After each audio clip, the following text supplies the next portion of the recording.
Nos encontramos con el licenciado en Contaduría certificado Miguel Ángel Hernández Yescas, socio director del despacho Hernández Yescas y Asociados, expositor titular de ISEF y autor de varios libros. Miguel, hace unos días acaba de salir a la venta tu último libro, Estudio Práctico de la Contabilidad Electrónica.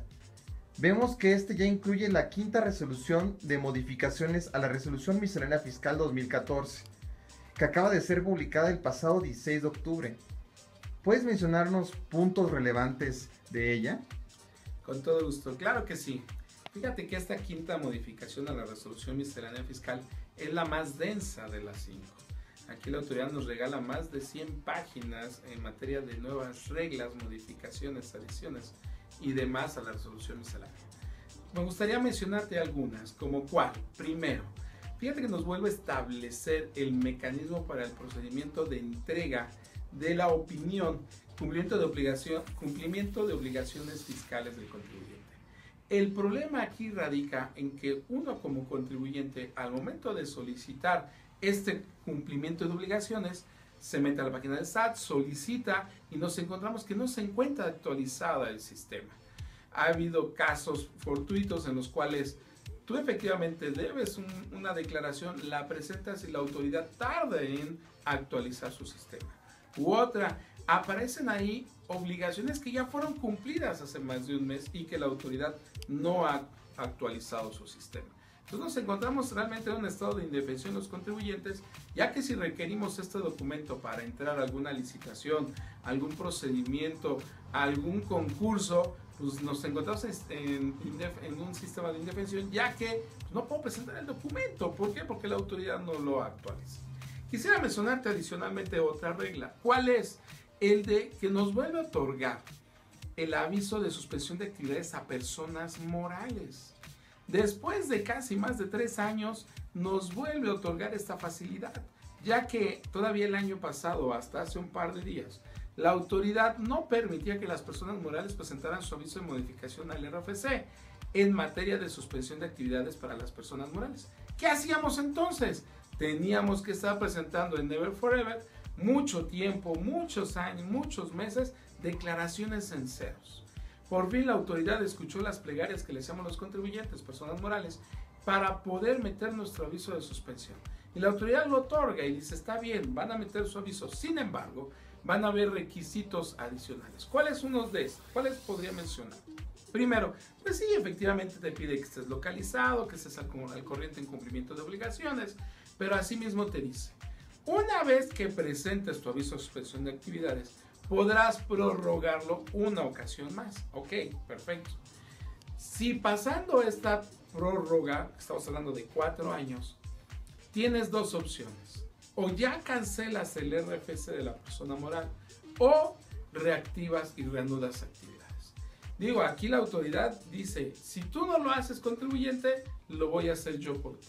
Después de 4 años te reactivo. Entonces, sí se muestra aquí la autoridad en un momento dado, se exceden sus facultades, ya que si yo estoy metiendo a una persona moral en suspensión de actividades, es porque ya no tiene actividades. Y sin embargo, me dice, nada más lo vas a prorrogar una vez, y si no, yo te reanudo.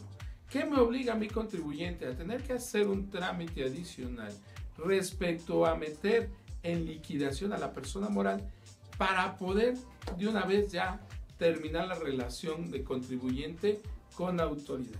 Pero esto se excede a la autoridad, ya que no está respetando mis derechos fundamentales respecto a la toma de decisiones que puedo hacer con la persona moral. Simplemente si está en suspensión de actividades, pues yo la quiero mantener así, pero también no quiero ya estar presentando declaraciones en ceros, porque pues ya no tengo ni siquiera obligaciones. Otro punto que quisiera mencionarte, ¿cuál es? Fíjate que hay un dato muy curioso respecto a los CFDIs, comprobantes fiscales digitales por internet. ¿Por qué? Porque la autoridad nos dice, yo voy a considerar como gasto deducible el archivo electrónico en XML. Tú, si gustas, con base en el artículo 29 del Código Fiscal, puedes hacer una representación impresa que esto presume que realizaste el acto o actividad. Sin embargo, este no va a ser el documento fuente para hacerlo deducible. Hasta ahí estábamos todos conscientes. Sin embargo, a través de esta quinta modificación a la resolución miscelánea fiscal, ¿qué crees? Ahora nos pide requisitos que debemos de cumplir con esta representación impresa. ¿Qué generan? Actos administrativos, un acto, una carga administrativa hacia el contribuyente, cuando la misma autoridad había dicho no va a ser deducible, ni siquiera, es más, casi ni le imprimas. Pero nosotros como contadores y el mismo contribuyente en general decían, necesito tener un comprobante que hice la operación. Bien, pues ahora con esta quinta me pone requisitos que debo de cumplir al momento de hacer la representación impresa. Y estos requisitos son tan curiosos como que debe de haber un espacio para la firma autógrafa de uno de los representantes que emite, o el representante que emite el CFDI. Fíjate lo curioso que es esto. Otro dato que quisiera darte y que sí me deja mucho que pensar es en materia de buzón tributario. La regla 1227 me habla y me especifica que si tú como contribuyente, persona moral, que estás obligado a registrar tus correos electrónicos en el buzón tributario, no lo hicieras, porque no quieres, porque no ves que hay una sanción, porque se te olvidó o por el argumento que tú quieras.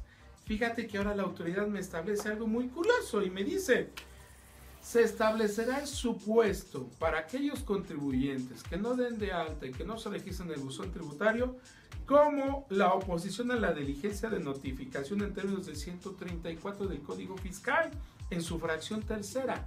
¿A qué me refiero? A que la autoridad dice que me estoy oponiendo a una diligencia cuando en realidad a lo mejor ni el sistema podía usar. O no tengo internet, me encuentro en una zona alejada de la civilización porque vivo en México y México no solamente es Distrito Federal, ni Guadalajara, ni Monterrey, ni algunas bellas ciudades, sino a lo mejor me encuentro en la sierra, donde no hay ni internet, es más, no hay ni computadoras. Y la autoridad me dice, por no haberte dado de alta en el buzón tributario, yo lo tomo como una oposición a la diligencia. Se exceden sus facultades. Pero bueno, así lo establece en esta regla. Por último, fíjate que hay un dato muy curioso. En materia de contabilidad electrónica, que veníamos manejando las reglas 1281, donde se establecían las fechas de presentación, los requisitos y demás, la autoridad deroga todos esos artículos del libro 1281 al libro 1289. Y todos de pronto dijimos, ¿qué? ¿Desaparece la contabilidad electrónica? Pero no, estábamos muy equivocados. Páginas más adelante, más bien renglones más adelante, ¿qué es lo que hizo? Abrió la nueva regla 12811, que establece disposiciones generales.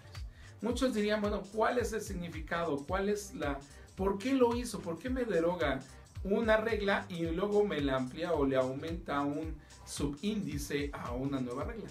Lo que pasa es que lo que quiere hacer la autoridad es establecer disposiciones generales en materia de contabilidad electrónica con la regla del libro 12811 y va a establecer ahí las nuevas reglas. Hagan de cuenta que abre un nuevo campo para establecer una serie de nuevas reglas para efectos de ¿qué? De manejar la contabilidad electrónica. También tenemos dentro de esta misma quinta modificación a la resolución miscelánea nuevos formatos.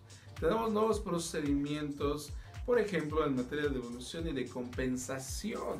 La autoridad dice, quiero agilizar las devoluciones porque el contribuyente necesita el dinero. Pero vemos en la práctica que esto se ha venido atrasando y atrasando cada vez más. Esos son algunos de los puntos que me gustaría mencionarte en materia de esta quinta modificación a la resolución miscelánea fiscal. Claro que por eso tenemos todo un curso aquí en ISEF para efectos de verlas a detalle. Muchísimas gracias, Miguel. Gracias a ti.